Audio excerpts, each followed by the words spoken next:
time for the top 5. Welcome back to the Ultimate Dallas Sports Show. It's time now for the top 5. With the news this weekend of golf legend Tiger Woods getting arrested after a car crash on suspicion of a DUI, it raised a simple question for me. Who are the biggest falls in grace from sports history? I went for ubiquity when crafting this list.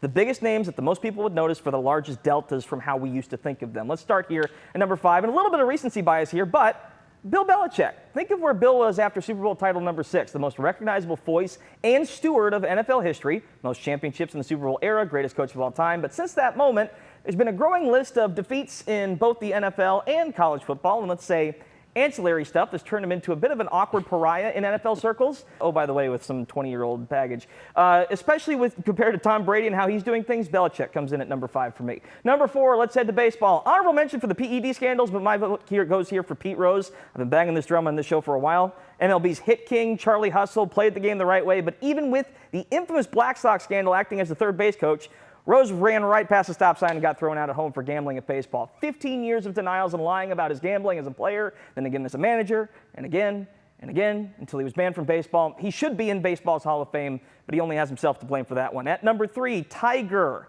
If only we could go back to 2019, where it looked like he had salvaged his reputation with the triumph at the Masters. Unfortunately, a pair of car crashes and this most recent DUI are the latest chapters in one of the most frustrating falls from grace in sports history. We're all kind of hoping this recent accident isn't the end of the story, but comparing where he was almost literally walking on water in the mid-2000s, to the litany of scandals and issues that have followed since then, I feel like he has to be here.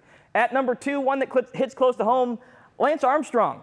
Lance is still a household name. It used to be for all the right reasons, and now it's for the wrong ones. 7-time Tour de France winner, cancer survivor, beacon of hope, now a cautionary tale of doping and cheating, bullying, intimidation through the press. From Livestrong wristband to lifetime cycling ban, Armstrong comes in at number 2.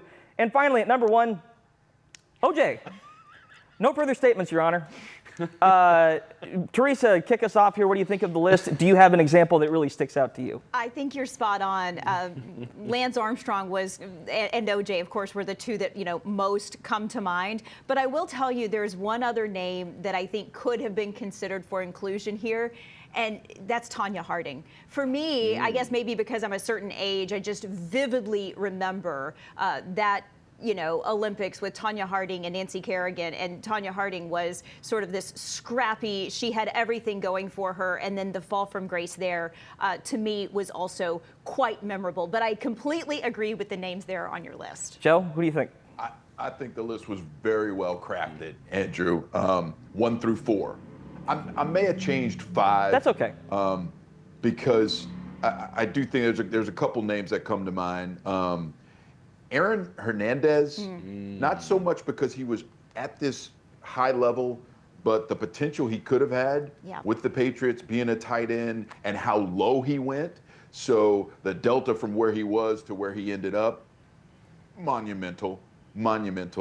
And then, listen, Michael Vick has been a really interesting story, right? Because he had this fall from grace, but through that, I mean, he kept working through, you guys, and he has remade his public image, and I mean, it feels as though, and Teresa, I know you're an animal advocate. I'm curious about your thoughts about this. If you think it's authentic and you believe it. Big sigh. That's a loaded question. You know That's a loaded question. That's a lot. It's hard to judge what's in someone's heart, and it's hard to judge whether someone is authentically showing remorse for what they've done. I will simply say that there are certain things that is hard for me to find forgiveness for, and dogfighting is right up there. O.J. Simpson was the no doubt slam dunk number 1, and I will say this just to put a bookend on everything, as we got to hit a break. Please, no one ever top O.J. Please.